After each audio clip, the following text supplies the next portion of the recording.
All right, guys, so in this video, we're going to discuss the best strategy to losing body fat and gaining muscle. Now, before I get into this video, we're going to establish the foundation, the basics of why this even occurs. So your body gains fat for survival. So we always keep in mind the body is just only thinks about survival. It doesn't care about how you look. That's in, your mind. That's your ego.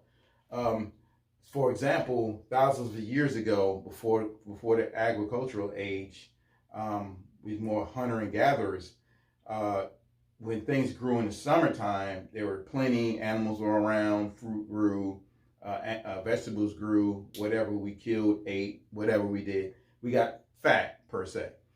Then in the fall, things slowed down, animals started to migrate, things not growing as much.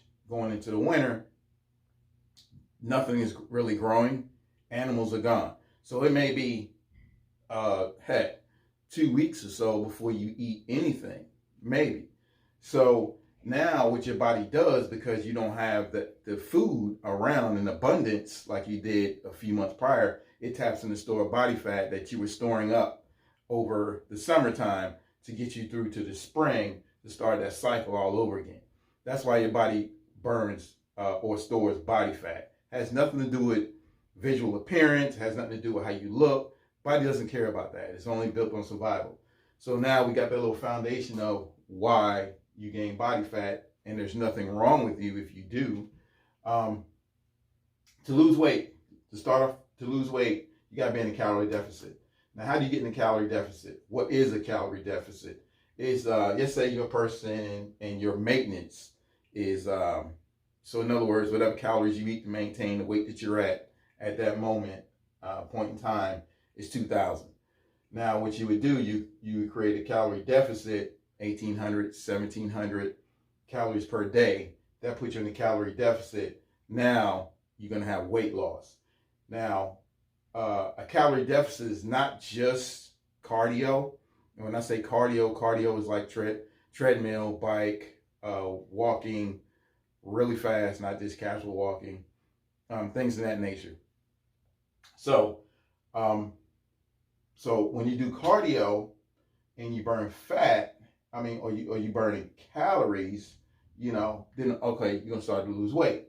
Now, the problem is what kind of weight are you gonna lose? Are you gonna lose muscle mass, or are you gonna really burn fat? Because your body is gonna get rid of whatever it don't need. So if you're just doing cardio, if you're just not eating anything, because heck, just don't eat, you'll lose weight. Losing weight is a no-brainer. But losing body fat and losing it in a healthy way and make it so it's long-term is the key. So when you do strength training, so you got two different types of systems. That's how to break it down and make it simple. So you have your cardiovascular system, which is cardio, treadmill, elliptical, bike, like I say, walking. And then you have your strength training, such as squats, bench press, any resistance training in that nature. So the reason why you're working out, for one, you want to stay strong. So you can, carry out your tasks throughout the day, work your job, play with the kids, grandkids, or whatever. And especially as you get older is even more important. But not only that, to make sure when you do these two things up here, that you don't lose muscle, because your body's going to get rid of the muscle if you're not using it.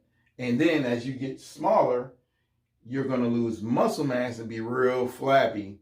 You're going to be a smaller version of yourself, but you're going to be a smaller fat person, because you probably still have the fat, but you just lost muscle, because that scale is not telling you what you lost. It's just saying you lost weight, but it's not telling you what kind of weight that you lost.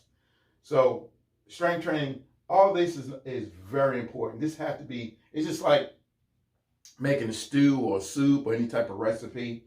When anything is missing, it throws the whole thing off, So I've had people come to me and say, well, I lost, 70 pounds. Not people at my gym, because most people know better. I lost so-and-so pounds. It could have been weight loss surgery. It could be anything. Well, the reason why these things are not sustainable and I'm not overall impressed is because I don't know what kind of weight that they lost. And if they lost weight the wrong way, it is not going to be long term. It's not long term results, and you're setting yourself up for failure because now you don't lost your muscle mass, and you have much muscle mass to burn calories. So, as far as weight is concerned, so if you have 250-pound women, one has more muscle, one has less muscle, but the exact same weight, the one with more muscle is going to burn more calories because the metabolism is going to be higher because the muscle is living tissue that needs calories to survive. Remember, fat is just storage. Fat is stored calories. So really, it's just sitting there and you have nothing to burn it. With muscle, you have muscle to burn it. So it makes it more long term. Not only do you look better, you feel better, your metabolism is much faster, and you age gracefully, and you can carry your task throughout day, years, or whatever. So guys, I hope I made sense with all this. That's kind of like a real quick overview of, you always want to have all these three in balance, because if you don't, long-term results is going to be a problem. All right, catch you next video.